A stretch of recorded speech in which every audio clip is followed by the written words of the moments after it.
ہم وہی کہیں گے جو ہمارا دین ہم کو بتاتا ہے. عمل کرو تو تمہارا بھلا ہے، نہیں کوئی عمل کرے تو نقصان ہمارا نہیں ہے اسی کا. الحمد للہ رب العالمین والصلاة والسلام علی سید الانبیاء والمرسلین وعلی آلہ واصحابہ وازواجہ وذریاتہ واہل بیتہ واحبابہ اجمعین. اما بعد فاعوذ باللہ من الشیطان الرجیم. بسم اللہ الرحمن الرحیم.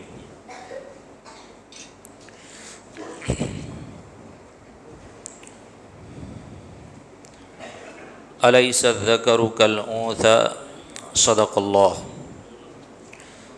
صدق اللہ العلی العظیم وصدق رسولہ النبی الامین المتین الکریم ونحن علی ذلک لمن الشاہدین والشاکرین والحمد للہ رب العالمین. رب اشرح لی صدری ویسر لی امری واحلل عقدۃ من لسانی یفقہوا قولی. ان اللہ وملائکتہ یصلون علی النبی یا ایہا الذین آمنوا صلوا علیہ وسلموا تسلیما. اللہم صل علی سیدنا ومولانا محمد معدن الجود والکرم وآلہ وبارک وسلم صلاة وسلاما علیک یا رسول اللہ صلی اللہ تعالی علیک وبارک وسلم تسلیما دائما ابدا. یا خدا بہر جناب مصطفیٰ امداد کن، یا رسول اللہ از بہر خدا امداد کن، یا شفیع المذنبین یا رحمت للعالمین یا امان الخائفین یا ملتجا امداد کن. مرتضی شیر خدا مرحب کشا خیبر کشا سرورا لشکر کشا مشکل کشا امداد کن. قادری نعرہ یا غوث اعظم می زنم دمز شاہ برکت اللہ قطب عالم می زنم دمز شیخ احمد رضا خان قطب عالم می زنم دمز شیخ اختر رضا خان قطب عالم می زنم. ایک مرتبہ باوز بلند درود شریف کا نذرانہ عقیدت پیش کریں. اللہم صلی علی سیدنا و مولانا محمد معدن الجود والکرم وآلہ وبارک وسلم صلاۃ وسلام علیک یا رسول اللہ صلی اللہ تعالی علیہ وبارک وسلم. عزیزان ملت اسلامیہ، رفیقان گرامی، السلام علیکم ورحمۃ اللہ تعالی وبرکاتہ. اللہ تبارک و تعالی کا یہ فضل و احسان ہے کہ اس نے ہمیں ایمان جیسی دولت عطا فرمائی اور ہم سب کو نبی پاک صاحب الاولاق صلی اللہ علیہ وسلم کی امت میں شامل فرمایا، اور مولا کریم نے ہم سب کو سنی صحیح العقیدہ بنا کر ہمارے عقیدے کی بھی حفاظت فرمائی.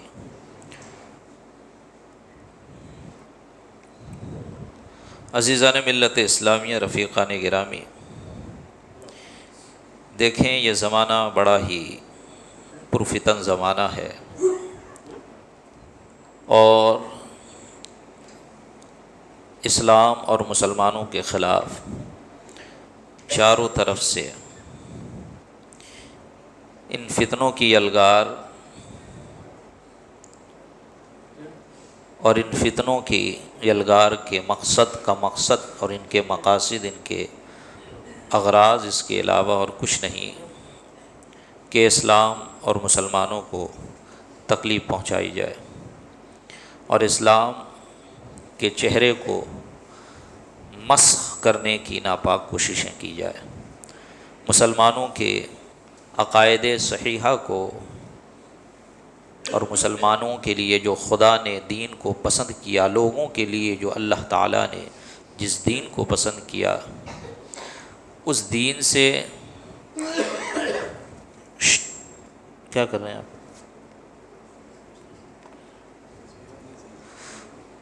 اس دین سے لوگوں کو منحرف کرنے کے علاوہ اور کوئی ان کا مقصد نہیں ہوتا. آپ دیکھیں کہ اللہ تعالیٰ نے انبیاء کرام کو، رسولان اعظام کو مبعوث فرمایا، حضرت موسیٰ علیٰ نبی جنہ علیہ الصلاۃ والتسلیم کو بنی اسرائیل میں مبعوث فرمایا اور آپ کی قوم یہود کے نام سے جانی گئی، اور آپ کے بعد حضرت عیسیٰ علیٰ نبی جنہ علیہ الصلاۃ والتسلیم کو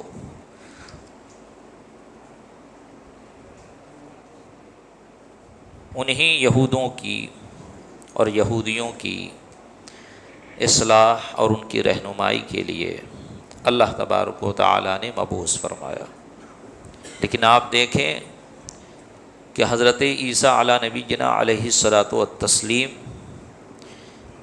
کی پیدائش سے پہلے ہی اور پیدائش کے واقعات میں اور پیدائش کے بعد اللہ تبارک و تعالیٰ نے ایسی ایسی نشانیاں رکھی اور ایسے ایسے معجزات انہیں اسی وقت عطا فرما دیے کہ کوئی بھی ذی عقل آدمی اگر اس میں ذرا بھی غور کرے تو وہ راہیاب ہو جائے، وہ سامنے والے کی بات سمجھ جائے اور اسے سمجھنے میں ذرہ برابر کسی شک کی اور کسی تردد کی گنجائش نہیں رہ جائے گی۔ کہ خود حضرت مریم کی پیدائش کے واقعات آپ دیکھیں جسے قرآن مجید خود بیان فرما رہا ہے، اور حضرت مریم کے بارے میں قرآن نے خود فرمایا کہ اللہ تبارک و تعالیٰ نے حضرت مریم کو چن لیا، اپنا پسندیدہ بنایا۔ حضرت مریم خدا کی برگزیدہ بندی ہے، خدا کے ولیوں میں اولیاء میں ان کا شمار ہوتا ہے، وہ نبی نہیں۔ کوئی بھی عورت کبھی بھی نبی نہ ہوئی، اور جتنے بھی انبیاء ہوئے، رسولان اعظام ہوئے، سب کے سب مرد ہوئے۔ لیکن دیکھیں آپ، اللہ تبارک و تعالیٰ نے حضرت مریم کو وہ فضیلت عطا فرمائی کہ آپ حضرت عمران کی بیٹی ہیں۔ حضرت عمران کی اہلیہ کے دل میں جب بچے کی خواہش پیدا ہو رہی ہے، وہ لا ولد تھی، ان کے ہاں کوئی بچہ نہیں تھا، جب ان کے دل میں یہ خواہش پیدا ہوئی کہ اللہ تبارک و تعالیٰ مجھے بھی اولاد جیسی دولت سے نوازے، اور پھر جو معاملات ان کا ہوا، پھر جو واقعات ان کے ساتھ رونما ہوئے، اللہ تبارک و تعالیٰ نے ان تمام باتوں کو قرآن مجید میں ارشاد فرمایا۔ یہ حضرت عمران، آل عمران، حضرت عمران اور ان کے گھر والوں کی فضیلت ہے کہ اللہ کے ہاں ان کو وہ رتبہ میسر آیا، اللہ کے ہاں ان کو وہ رتبہ ملا، وہ قرب ملا کہ رب تبارک و تعالیٰ اپنے قرآن جیسی عظیم کتاب میں ان کا ذکر فرما رہا ہے۔ حضرت عمران کی اہلیہ کے دل میں جب یہ خواہش پیدا ہوئی کہ میرا بھی بچہ ہونا چاہیے، مجھے بھی بچہ چاہیے، وہ لا ولد تھی، اور اس کے بعد جب اللہ تبارک و تعالیٰ نے ان کے شکم میں، یعنی کہ جب وہ حاملہ ہوئی اور بچہ ان کے شکم میں پرورش پانے لگا، تو اس وقت لوگوں کا یہ معمول تھا کہ جو عورتیں حاملہ ہوتی وہ منت مانگتی۔ کیا مانتی؟ کہ اگر یہ میرے پیٹ میں جو بچہ ہے وہ لڑکا ہوا تو میں اس کو بیت المقدس کی خدمت کے لیے وقف کر دوں گی۔ کہ جو بچے پیدا ہوتے جن کی والدہ نے، جن کی ماؤں نے یہ منت مانی ہوتی، تو جب لڑکا پیدا ہوتا تو پھر اس لڑکے کو بیت المقدس کی خدمت کے لیے وقف کر دیا جاتا، وہ بیت المقدس کی خدمت کرتا اور وہیں پر رہ کر عبادت و ریاضت میں اپنی زندگی گزارتا۔ لیکن یہ صرف لڑکوں کے ساتھ خاص۔ اور دوسری سب سے اہم بات یہ کہ جو بھی عورت منت مانتی ایسی، اس کو لڑکا ہی پیدا ہوتا، اس کو لڑکا ہی پیدا ہوتا، کسی کی لڑکی نہیں پیدا ہو۔ جب حضرت عمران کی اہلیہ نے منت مانی کہ ربی انی نذرت لک ما فی بطنی محررا فتقبل منی، کیا ہے میرے رب تیرے لیے منت مانتی ہوں جو میرے پیٹ میں ہے کہ خالص تیری ہی خدمت میں رہے، خالص تیری ہی عبادت کرے۔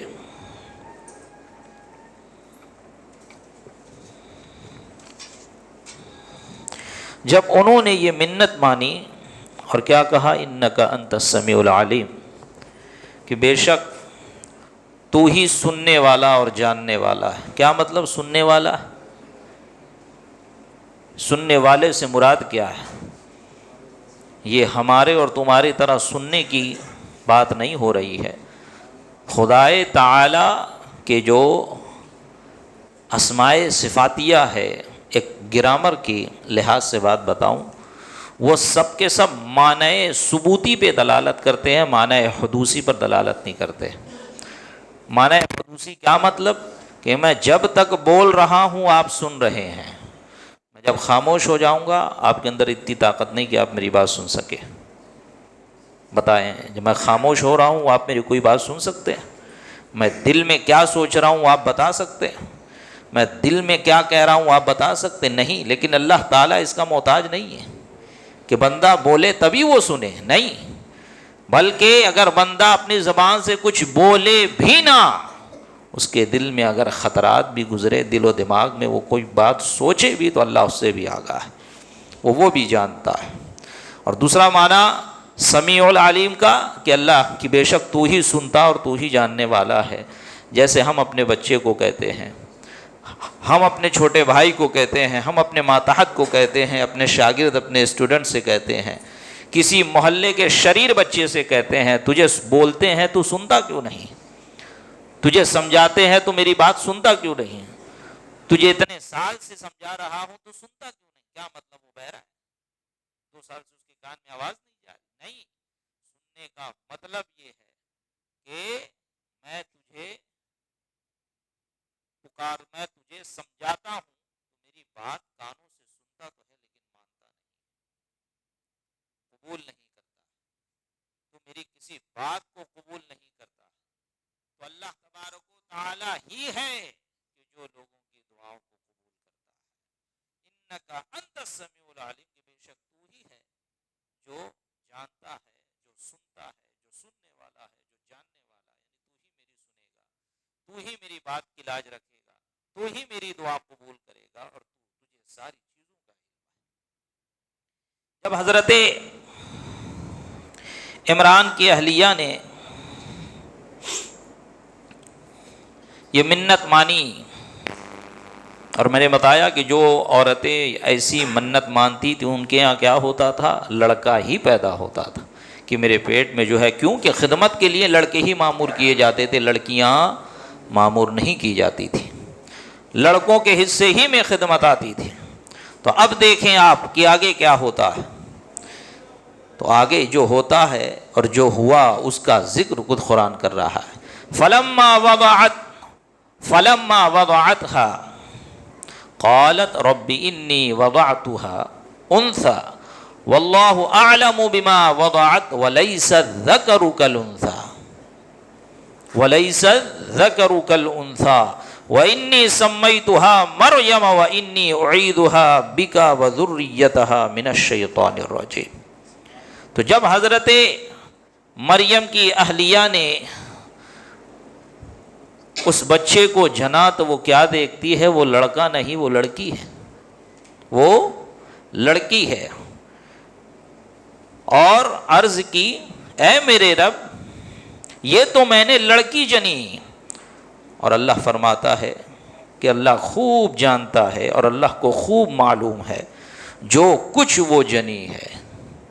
واللہ اعلم بما وضعت وَلَيْسَ الذَّكَرُ كَالْأُنثَىٰ، اور یہ لڑکی ایسی ہے کہ اس کے جیسے تو لڑکے بھی نہیں ہوتے ہیں۔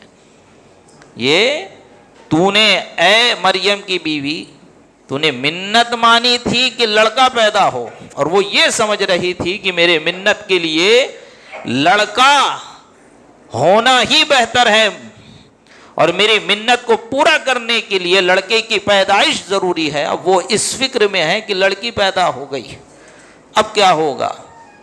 اور آپ دیکھیں کہ اللہ اس لڑکی کا نام، اس بچی کا نام خود رکھ رہا ہے، وَإِنِّي سَمَّيْتُهَا مَرْيَمَ۔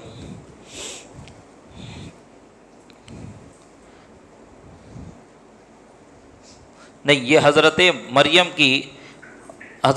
مریم کی والدہ نے ان کا نام مریم رکھا تھا، اللہ تبارک و تعالیٰ نے نہیں رکھا۔ حضرت مریم کی والدہ نے کہا کہ اے اللہ، میں اس کا نام مریم رکھتی ہوں اور اس کو تیری پناہ میں دیتی ہوں۔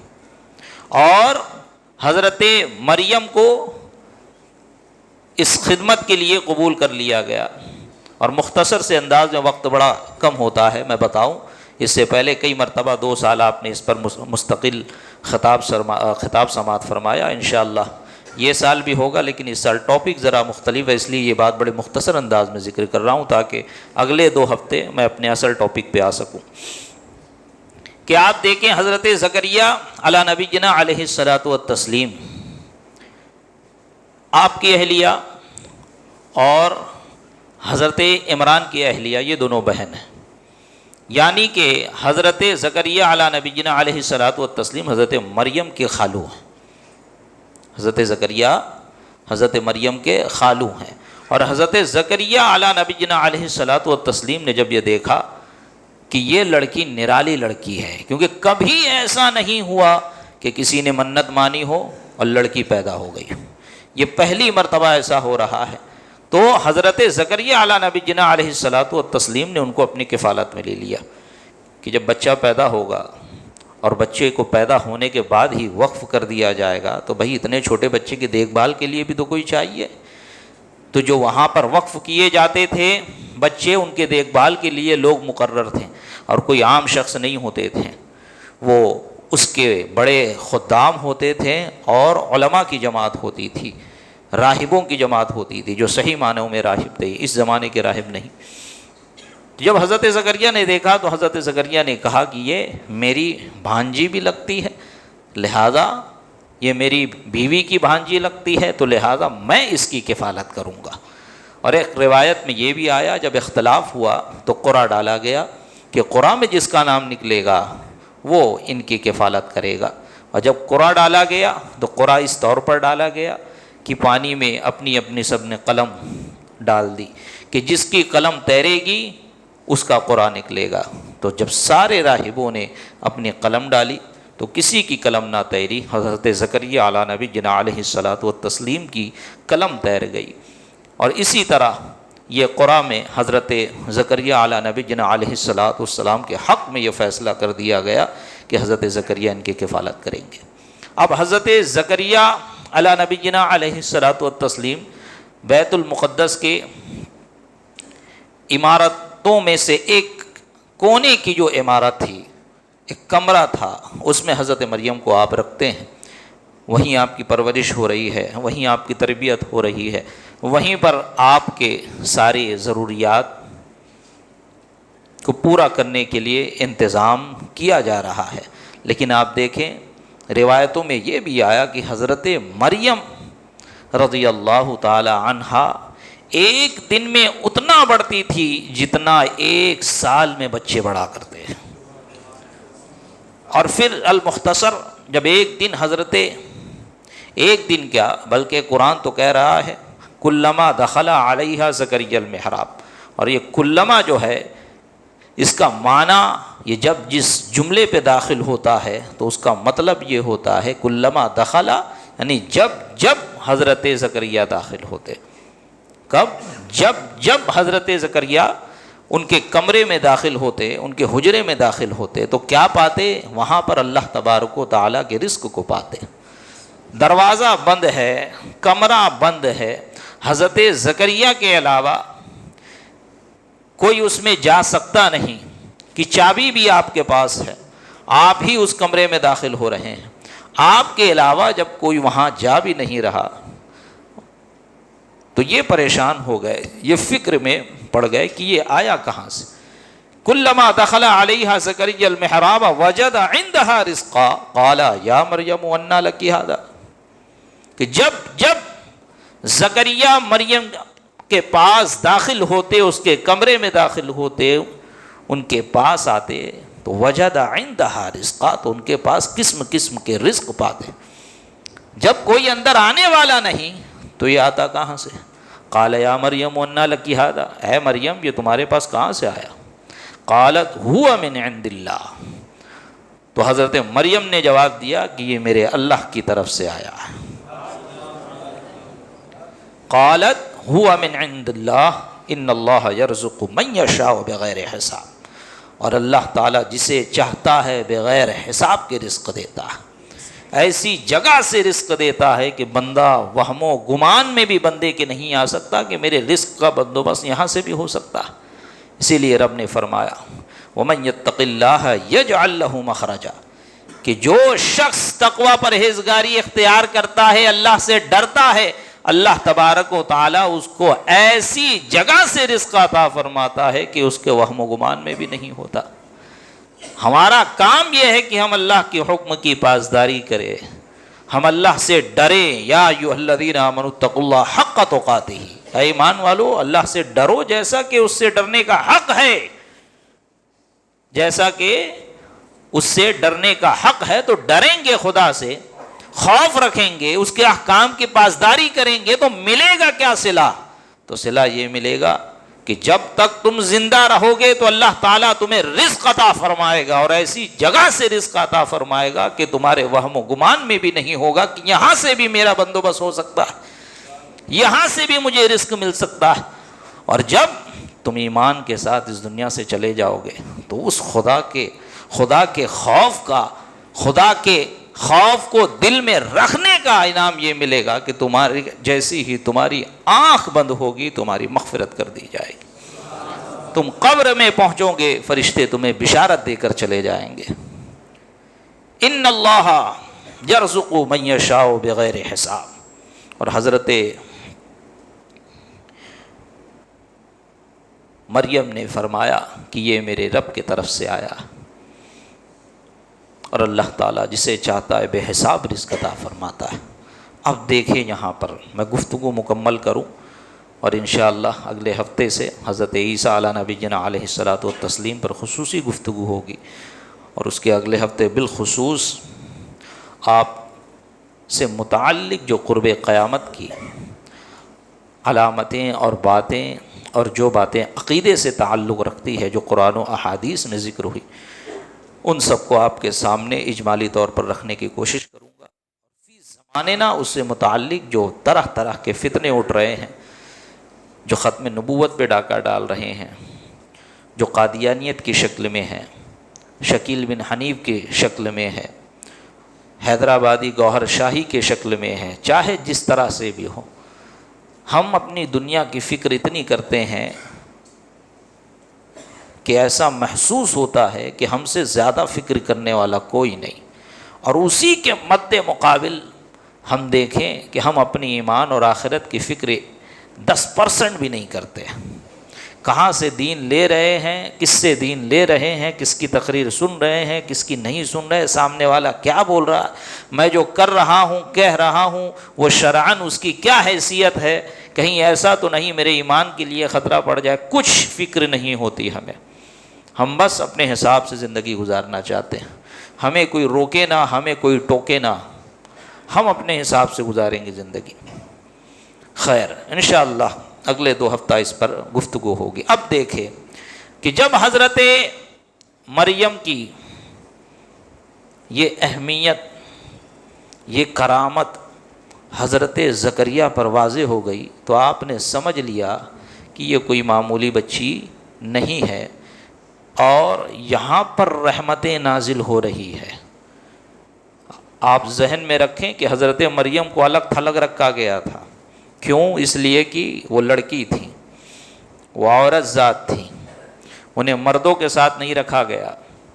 بیت المقدس کے کسی کونے کے کمرے میں، دور کے کمرے میں رکھا گیا. اب حضرت زکریہ نے جیسے ہی یہ نعمتوں کا نزول دیکھا، رحمتوں کا نزول دیکھا، تو خود حضرت زکریہ بھی لا ولد تھے. تو اب حضرت زکریا نے جو کام کیا قرآن اس کو ذکر کر رہا ہے، ہنالک دعا زکریا ربہ، کہ حضرت زکریا نے وہیں کھڑے ہو کر اپنے رب سے دعا کی. حضرت زکریا نے وہیں کھڑے کھڑے دعا کی. یہ نہیں کہ فوراً بھاگے بیت المقدس میں، جاؤں 2 رکعت نماز پڑھوں اس کے بعد خدا سے دعا کروں. بیت المقدس بڑی عظیم جگہ ہے، مقدس جگہ ہے، وہاں پر کھڑے ہو کر دعا کروں اللہ کا کر. نہیں، جہاں دیکھا کہ یہاں خدا کی رحمت کا نزول ہو رہا ہے تو وہیں کھڑے کھڑے دعا کیا کہ یہاں پر خدا کی رحمت نازل ہو رہی ہے تو میں یہاں دعا کروں گا تو میری دعا قبول ہو جائے گی. حضرت زکریا کوئی عام شخص نہیں ہے، اللہ کے نبی ہیں. نبی معصوم عن الخطا ہوتا ہے. معصوم عن الخطا کا مطلب یہ کہ اس کے دل و دماغ میں خطا کرنے، گناہ کرنے، غلطی کرنے کا وہم بھی نہیں گزرتا ہے، خیال بھی نہیں آتا ہے. یہ مطلب ہوتا ہے معصوم عن الخطا کا. وہ گناہ کے وہم و غمان سے بھی پاک ہوتا ہے. تو ان کا فعل دلیل، ان کا فعل ثبوت، ان کا فعل حجت ہوتی ہے. اور یہ قرآن ذکر کر رہا ہے ہنالک دعا زکریا ربہ. حضرت زکریا نے جب دیکھا کہ رحمتوں کا نزول یہاں ہو رہا ہے تو میری دعا بھی یہاں قبول ہوگی. یہی دل میں ارادہ لیے مسلمان سنی صحیح العقیدہ سیدی سرکار اعلیٰ حضرت کے مسلک کو ماننے والے جب غوث پاک کی بارگاہ میں حاضر ہوتے ہیں، خواجہ غریب نواز کی بارگاہ میں حاضر ہوتے ہیں، خواجہ نقش بند کی بارگاہ میں حاضر ہوتے ہیں، مخدوم ماہمی ہو یا مخدوم کچوچا ہو یا مخدوم بہاری ہو، جس بھی بزرگ کی مزار پر حاضر ہوتے ہیں تو ان کی تمنا اور ان کا یہی عقیدہ ہوتا ہے کہ یہ اللہ کے ولی ہے، اور جہاں مومن کی قبر ہوتی ہے، مومن کی قبر پر اللہ کی رحمت کا نزول ہوتا ہے تو میری دعا بھی یہاں قبول ہوگی. اور دلیل کیا ہے؟ ہنالک دعا زکریا ربہ. حضرت زکریا نے وہیں کھڑے کھڑے دعا کی. کیوں؟ کیونکہ خدا کی رحمت کو نازل ہوتے ہوئے دیکھا کہ قسم قسم کے میوے، قسم قسم کے کھانے یہ مریم کے پاس آتے کہاں سے ہے. اسی لیے تو پوچھا نا، قالا یا مریم انا لکی ھذا، اے مریم کہاں سے آیا تمہارے پاس؟ تو کیا کہا؟ قالت ہوا من عند اللہ. اور اللہ جس کو اس طرح نعمت عطا کرے تو وہ اس کے لیے کرامت نہیں تو اور کیا ہے؟ یہ مافوق العادت اور خرق عادت معاملات نہیں ہے تو اور کیا ہے؟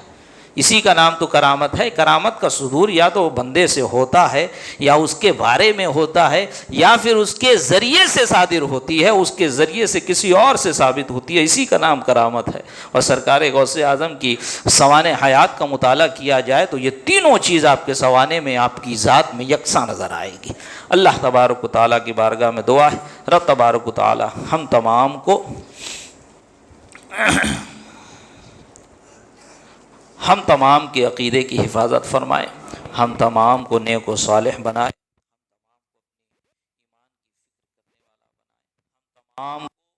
تمام فتنوں سے محفوظ و مامون فرمائے، ہم تمام کو استقامت فی الدین نصیب فرمائے، ہم تمام کا خاتمہ بالخیر فرمائے، ہم تمام کو کل بروز قیامت اپنے برگزیدہ بندوں کی معیت عطا فرمائے اور انہیں کے ساتھ ہمارا حشر فرمائے.